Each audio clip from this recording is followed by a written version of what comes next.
যে মেলেছি এই পাখনা, প্রেশারের ঢাকনা থাকনা, বাজুক না বেল শুরু হয়ে যাক, খেল জীবনটা পাল্টে যাক না।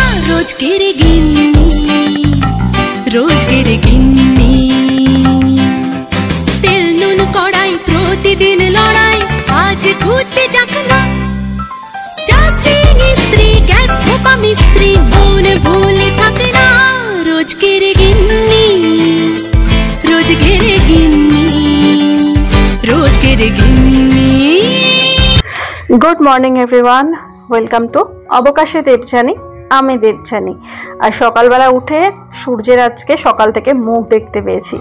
তো গতকাল তো ভীষণ আকাশ অন্ধকার করেছিল, ভেবেছিলাম আজকেও হয়তো সকাল থেকে বৃষ্টি হবে।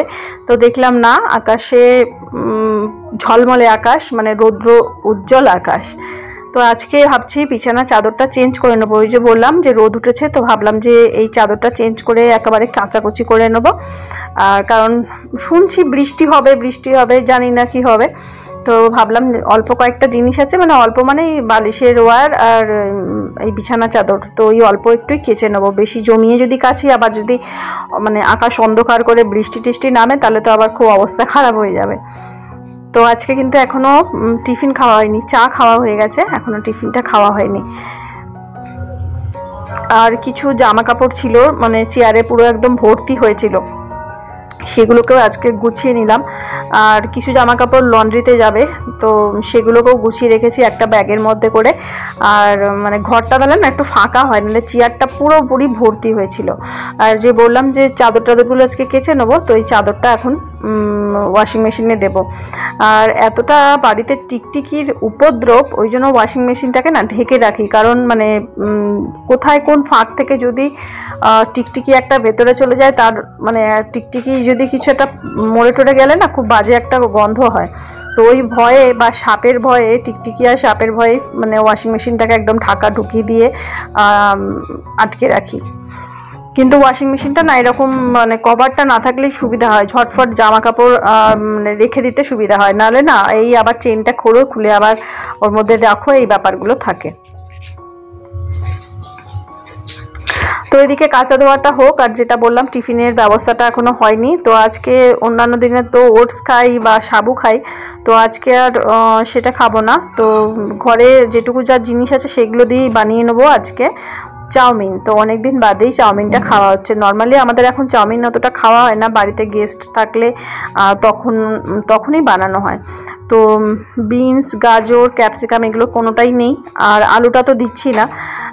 বিনস, গাজর, ক্যাপসিকাম থাকলে কি হয়, আলুটা যদি বাদও দিই তো ভালো লাগে খেতে। আগে তো একটা সময় বাঙালি হেসেলে বিনস, গাজর, ক্যাপসিকাম দেখাই মিলতো না, আর এখন তো প্রত্যেকটা বাড়িতেই এগুলো থাকে, সারা বছরই এখন পাওয়া যায়। যেমন গাজর, ক্যাপসিকাম এগুলো পুরোটা শীতের সবজি ছিল একটা সময়। তো যাই হোক, এখন ঘরে কাঁচা লঙ্কা আছে আর পেঁয়াজ একটু কুচি করে দিলাম। আর কাঁচা লঙ্কাগুলো একটু মোটা মোটা, তাই জন্য একটু ক্যাপসিকামের মতো সুন্দর গন্ধ বেরোবে। আর ছোটোবেলার কথা ভাবি, এর মধ্যে মা বাদাম ভাজা দিত, আলু কুচি কুচি করে দিত, ঝিরিঝিরি করে, কখনো ডুমো ডুমো করে কেটে, মানে যেরকম ঘুগনিতে আলু দেওয়া হয় ছোট্ট ছোট্ট করে কেটে, ওইভাবে দেওয়া হতো। আবার বাদাম, যেটা বললাম চীনা বাদাম দেওয়া হতো, খেতে কিন্তু ভালো লাগতো, অসাধারণ লাগতো। আর ওর মধ্যে এরকম চাউমিন মশলা, ম্যাগি মশলা কোনো কিছুই পড়তো না, শুধু নর্মাল এমনিই খেতাম, সেটা সত্যি অসাধারণ টেস্ট পেতাম। তো এখন এই একটুখানি সামান্য লবণটা দিয়েছিলাম পেঁয়াজটা ভাজার জন্য, আর যেহেতু এই মশলাটার মধ্যে লবণ দেওয়া থাকে তাই জন্য খুব বেশি দিইনি। আর যখন চাউমিনটার জলটা যখন বসিয়েছিলাম তখন লবণ দিয়েছিলাম, আর চাউমিনটা যখন জলটা ফুটে ওঠে তখনই চাউমিনটা দিয়ে একটুখানি রেখে দিলেই বেশ ঝরঝরে হয়ে যায়। আর যদি ফুটিয়ে দেওয়া হয় তাহলে তো একদম কাদা কাদা মতো হয়ে যাবে। তো আমি আমার চাউমিনটা এরকম বেশ ঝরঝরেই হয়, কখনো ওইভাবে করি না, মানে যে ফুটানো অবস্থায় যাই না, ফুটালেই একদম চাউমিন ঘদঘদে মতো, গ্যাদগ্যাদে মতো হয়ে যায়। তো যাই হোক, ডিম, পেঁয়াজ, কাঁচা লঙ্কা এই দিয়ে চাউমিনটা বানালাম। তো অনেকদিন বাদে বলা যায় এইভাবে চাউমিনটা বানিয়েছি, আর খেতেও খুব ভালো লেগেছে। মাঝে মাঝে অবশ্যই একটু চেঞ্জ করে করে খেলে ভালো হয়। যেমন একটা সময় এরমভাবেই বানাতাম, আলু দিতাম, পরের দিকে গাজর, ক্যাপসিকাম, বিনস এগুলো দিয়ে করতাম, আর আলুও দিতাম। পরে আবার আলু বাদ দিয়ে দিতাম, কারণ আলুটা আবার বসে বসে কাটতে হবে। বিনস, গাজর, ক্যাপসিকাম দাঁড়িয়ে দাঁড়িয়ে কাঁচি দিয়ে ছুরি দিয়ে এমনি কাটা হয়ে যায়, সেই জন্য ফাঁকিবাজি যে ব্যাপারটা। আর এর মধ্যে যদি একটু গোলমরিচ গুঁড়ো বেশি দেওয়া যায় তার একটা ভালো টেস্ট হয়। আর একটুখানি সস নিলাম। আসলে গরমের মধ্যে না একটু সসটা খেতে যেন মনটা চাইছে, মানে সসটা খেলে অ্যাসিডিটির ব্যাপারটা হয়, কিন্তু সসটা খেতে ভালো লাগে। তো দুজনে এখন টিফিনটা করে নিই। আর বললাম যে বিছানাটা তো গুছিয়ে গেছিলাম, আর অনেকগুলো জামা কাপড় কিছুটা গুছিয়েছি। আর এই যে নাইটিগুলো এইগুলো একটু অন্য জায়গায় রাখবো, তো সেইটাকে আলাদা করে রেখেছি। তো বাইরে পরার যে জামা কাপড়গুলো ছিল সেগুলোই আয়রন করার জন্য রেখেছি। হাজব্যান্ডের কিছু জামা কাপড় সেগুলো আয়রন করার জন্য মানে দোকানে দেওয়া হবে। অতগুলো না আমি একসাথে পারি না, একটা সময় না অভ্যাস ছিল আয়রন করার, কিন্তু এখন না মানে বিয়ের পর থেকেই বলা যায় আমার অভ্যাসটা চলে গেছে। তবুও বাড়িতে আয়রন থাকে টুকটাক জিনিস, যেমন আমার প্লাজো থাকে বা ব্লাউজ থাকে, এগুলো দোকানে দিই না, এগুলো নিজেই ঘরে করে নিই। একটা সময় স্কুলে যেতাম যখন নিজেই সমস্ত আয়রন করতাম, চুড়িদার, তারপরে চুড়িদারের যে প্যান্টটা থাকতো, সালোয়ার, ওড়না, সমস্তগুলো সুতির থাকতো স্কুলের, সেগুলো আয়রন করতাম। মা বাবারও জামা কাপড় আয়রন করতাম, এভাবে করতাম, পারতাম। আর এখানে এসে না মানে যেহেতু দোকানে দেওয়া একটা অভ্যাস, তো আমার হাজব্যান্ডকে বলতাম যে আয়রন একটা কিনে রাখি ঘরে, তো সে বলতো কি দরকার আছে, বেকার পয়সা দিলে, দোকানে দিলে ওরা ভালো করে করে দেয়। আর আমার হাজব্যান্ডের ব্যাপারটা হচ্ছে কি, ওরা যে লোহার যে বড় আয়রন দোকানে ইউজ করে, বলে ওতে ভালো আয়রন হয়, আর এই পাতলা আয়রনগুলোতে ভালো আয়রন হয় না। তো ওর হচ্ছে দোকানে দিলেই ভালো, তাই জন্য ওর জামা কাপড় বেশিরভাগটাই দোকানেই যায়, বেশিরভাগ মানে পুরোটাই ওর জামা কাপড় আয়রন করতে দেওয়া হয়। তো আমারগুলো কি করি, যখন এখন যেমন কুর্তিগুলো এতটাই সফট আর মানে কাপড়গুলো এত সুন্দর হয়, যদি আয়রন করে রাখা হয় না ঠিক না কুঁকড়ে যায়। বেরোনোর আগে যদি আয়রন করে পরা হয় একমাত্র সেটাই ভালো থাকে, মানে ভালো হয়। তো রিয়ান কাপড়ের গুলো এইরকমই হয়, একটু যদি রেখে দেওয়া হয় কুঁকড়ে যায়। তো বেরোনোর সময় যদি এরকম আয়রন করে পরি তাহলে আর কোনো রকম অসুবিধা হয় না। তো কুর্তি আমার দোকানে দেওয়া হয়, আবার কিছু কুর্তি আছে হয়তো বেরোনোর আগে একটু এরমভাবে আয়রন করেও পরে যায়, কারণ ওই ভাঁজ করে রেখে দিলে আবার দেখি সেই কুঁকড়ে যায়। তো এই প্লাজোটা সেদিন পরেছিলাম, তাই ভাবলাম এটাকে একটু আয়রন করে রাখি। এই প্লাজোটাও সেরকমই, মানে যদি এই ভাঁজ করে রেখে দিই না আবার যেন কুঁকড়ে যায়। তো যখন স্কুলেও চুড়িদার পরতাম, চুড়িদার যে প্যান্টটা থাকতো, প্যান্টের নিচের অংশটা না আয়রন করতাম, পুরোটা আয়রন করতে লাগতো না, কারণ জামাতে রাখা থাকতো। তো সেটাই আজকে যখন প্লাজোটা আয়রন করছি ওটাই মনে পড়লো। আর এক্ষুনি তোমাদের সাথে একটু শেয়ার করলাম, এই যে এখানে কিছু বুঝতে পারলে, ওই যে চাউমিন করে গেছি রান্নাঘর থেকে, আর এখন যেহেতু গরম পড়ছে প্রচণ্ড পিঁপড়ের উপদ্রব হয়ে যাচ্ছে। তো পিঁপড়ে তাড়ানোর জন্য এই পাউডারটা আমরা ইউজ করি, এটা অবশ্য আমাদের গাছের জন্য আনা হয়, গাছের কীটনাশক। কিন্তু না পিঁপড়ে আসা যাওয়া করে যেখানে, সেই জায়গাটা যদি একটু ছড়িয়ে রাখা হয় তাহলে কিন্তু আর পিঁপড়েটা ওই গন্ধে না ওখানে ওই ধারে পাশে আর কিছুদিন আর আসবে না।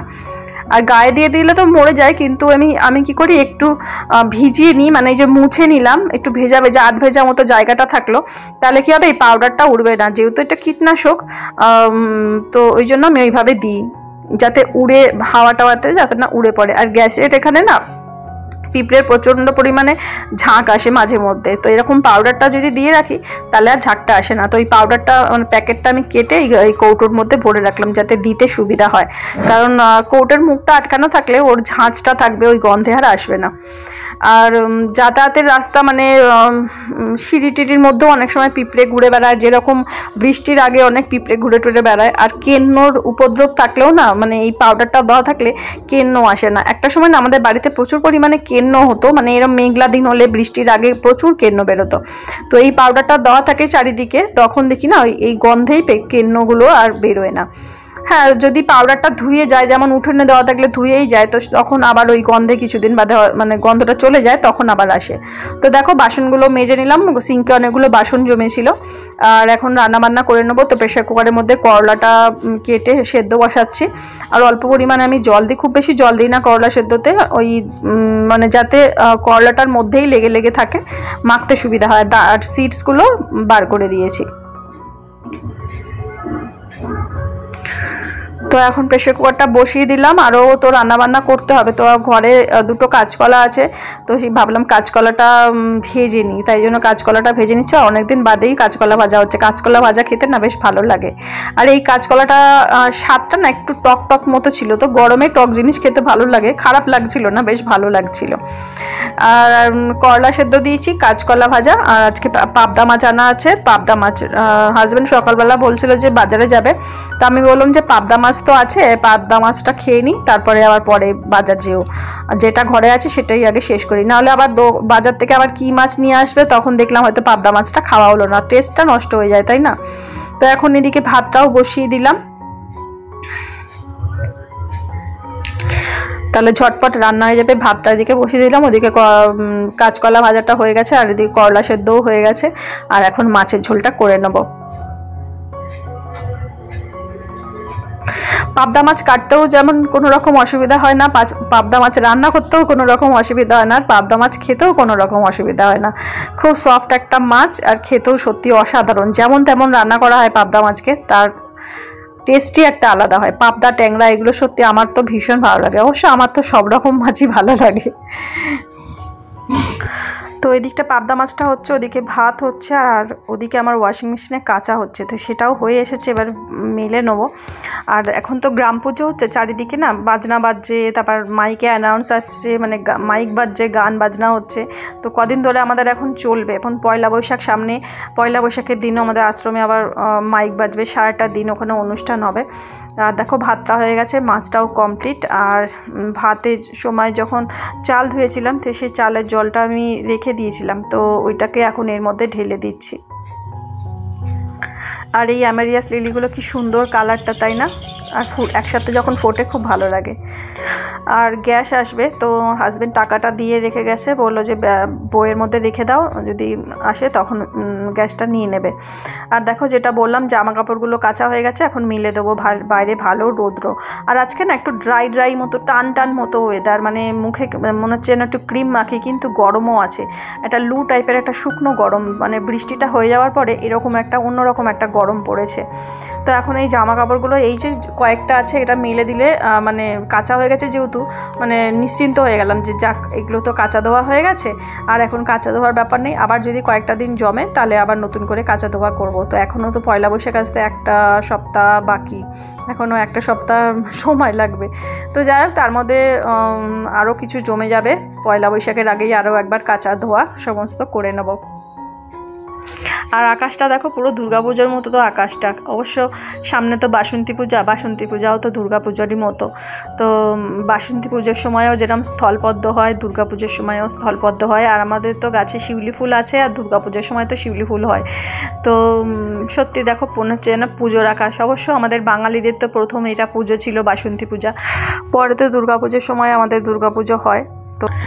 তো নবরাত্রি শুরু হয়ে যাবে, আর দুর্গাপুজোর সময় যেটা আমাদের শরৎকালের শারদীয়া দুর্গোৎসব যখন হয়, তখনও নবরাত্রি হয়। আর দেখো আমাদের এই যে কলের ভেতরে না ময়লা জমে, তো ট্যাঙ্ক থেকে যখন জলটা ওঠে না, তখনই মনে হয় ট্যাঙ্কেরই কোনো ময়লা সেখানে আটকে যায়, তো তখন জলের স্পিডটা একটু কমে যায়। তো প্লাস দিয়ে একটু ঘুরিয়ে মানে করে নিলে না, ভেতরে একটা মানে নেট মতো আছে, তো নেটটাকে পরিষ্কার করে নিলে আবার জলটা ঠিকঠাক মতো পড়ে। তো এই কাজগুলো অবশ্য আমার হাজব্যান্ড এগুলো আবার পারে না, এগুলো আমিই করি রান্না বান্না করতে করতে। একবার তোমাদের সাথে শেয়ার করেছিলাম, আমাদের এই কলের পাইপের ভেতরে টিকটিকি এসে মরে আটকে ছিল। অবশ্য তখন কি হয়েছিল, আমাদের ট্যাঙ্কে ভর্তি জল ছিল, তখন আমাদের বাড়িতে যে দিদিরা কাজ করতো, তো বলে যেতাম যে আমাদের গাছগুলোকে জল দিতে, তো ওই জন্য ট্যাঙ্কটা ভরে যেতাম। তার কলকাতা থেকে আস্তে আস্তে 1 সপ্তাহ 10 দিন এরকম হয়ে যেত। তো তা ওইভাবে জলটা শেষ হয়ে গেছিলো ট্যাঙ্কে, আর কিভাবে ট্যাঙ্কের টিকটিকি ঢুকে গেছিলো। আর আমরা যখন বাড়ি ফিরেছি, ট্যাঙ্কের যখন জল ভরেছিলাম, সেই টিকটিকি এসে পাইপের মাধ্যমে রান্নাঘরের পাইপের মুখটা, মানে যেহেতু এইখানে প্রথমে ফার্স্ট কল, ওখানটা এসে আটকে গেছিলো। তো তারপর তো জলটা ইউজ করতাম, কোনো বুঝিনি। পরের দিকে দেখছি কি একদিন হঠাৎ কলটার মুখের মধ্যে, মানে কলটা খুলছি, কল যে জল পড়ছে না, ভাবলাম ট্যাঙ্কের জল শেষ হয়ে গেছে, ট্যাঙ্ক ভর্তি করলাম তাও জল পড়ছে না। তারপর মিস্ত্রি ডাকা হলো, না পচা পচা একটা কল খুললে একটা বাজে গন্ধ আসতো। তো তারপরে যখন কলটা পরিষ্কার মানে পুরোটা খুলে দেওয়া হয়েছিল কল। খোলার পরে ভেতরে দেখা যাচ্ছে মানে ঠিক কলটার ঠিক মুখের দিকটাতে মানে জয়েন্টের দিকটাতে একটা টিকটিকি এসে আটকে গেছে। আর আমার তো তখন হয়ে গেছে। তো ওই জন্যই না আমরা অ্যাকোয়াগার্ড লাগাই না, কারণ অ্যাকোয়াগার্ড লাগালে ট্যাঙ্কের জলের সাথেই তো ওটা মানে ট্যাঙ্কের জল থেকেই অ্যাকোয়াগার্ডের মধ্যে ঢুকবে, সেখান থেকে মানে ফিল্টার হয়ে আমরা খাবো, মানে খাবার জল তৈরি হবে। তো ওই জন্য আর অ্যাকোয়াগার্ড লাগাই না, ভাবি যে আমাদের নিজস্ব বাড়িতে যে কল আছে ওই কল থেকে যে পরিষ্কার যে জলটা আসে ওখানে 8টা ফিল্টার লাগানো আছে, ওটা দিয়ে আমাদের ঠিকঠাক মতো চলে যায়। তো ওই ভয়ে আর মানে অ্যাকোয়াগার্ড লাগাতে ভয় পাই, কারণ অ্যাকোয়াগার্ডের মধ্যে তো সেই বাজে জলটাই ঢুকবে, বলা যায় কখন কি নোংরা কিছু যদি ট্যাঙ্ক কিন্তু ঢাকা থাকে, কিভাবে যে টিকটিকি ঢুকেছিল আমরা নিজেরাও মানে মাথাতে আনতে পারি না, কারণ ট্যাঙ্কের যে ওপরে যে ঢাকাটা থাকে সেটা পুরো একদম ঢাকনাটা ঠিকঠাকই রয়েছে। পাইপের মাধ্যমে মানে ওভারফ্লো জলটা যেটা দিয়ে বেরোয় সেই পাইপটা দিয়ে কোনোভাবে হয়তো টিকটিকি ট্যাঙ্কের ভেতর ঢুকে গিয়েছিল, ওটাই হয়তো হবে। তো ট্যাঙ্ক তো পরিষ্কার করা হয়, আমাদের যে কলের মিস্ত্রি আছে তাকে মানে বছরে 4বার মতো তাকে ডাকা হয়, এসে ওরা ট্যাঙ্কগুলো একদম পুরো একদম ব্লিচিং দিয়ে পরিষ্কার করে দেওয়া হয়। তো যখন কলের মিস্ত্রি যখন দেখলো যে ওরকম অবস্থা হয়েছে তখন বললো যে ট্যাঙ্ক কি কখনো খালি ছিল? তখন বললাম যে হ্যাঁ, আমরা কলকাতায় গেছিলাম এই এক সপ্তাহ আগে, তখন না ট্যাঙ্কটা খালি ছিল। আর আগে কি হতো, চাল টাল ধুলে কল থেকেই জলটা মানে নিয়ে ভাত বসাতাম, এখন আর সেটা করি না। খাবার জল আমাদের তোলা থাকে, সেখান থেকেই ভাতের মধ্যে যে চালটা ধুই অবশ্য ওখান থেকে, কিন্তু জলটা এমনি বোতলের জল থেকেই দিই, মানে কলের জল থেকে। তো দেখো পুজো দেওয়া হয়ে গেছে, স্নান টান সেরে নিয়েছি, খাওয়া দাওয়াও হয়ে গেছে।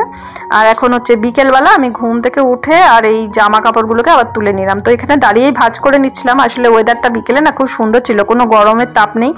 আর এগুলো যদি এখন ঘরে নিয়ে যাই না তাহলে কি হবে, ওই চেয়ারের মধ্যে রেখে দিলাম, পরে গোছাচ্ছি বলে আর গোছানো হয় না। তো ভাবলাম যে এই কটা তো জিনিস আছে গুছিয়ে নিই, আর নিজের মনে গোছাচ্ছি আর অন্যরকম চিন্তা করছি। মানে অবশ্য মাইকে বিভিন্ন রকম গান বাজছে, সে 90s-এর গান হচ্ছে, সেই মানে স্মৃতিতে ফিরে গেছি। নাহলে না এই চাদরটা এখান থেকে ফোল্ড করতে করতে কি সুন্দর ভাঁজ করা হয়ে যায়।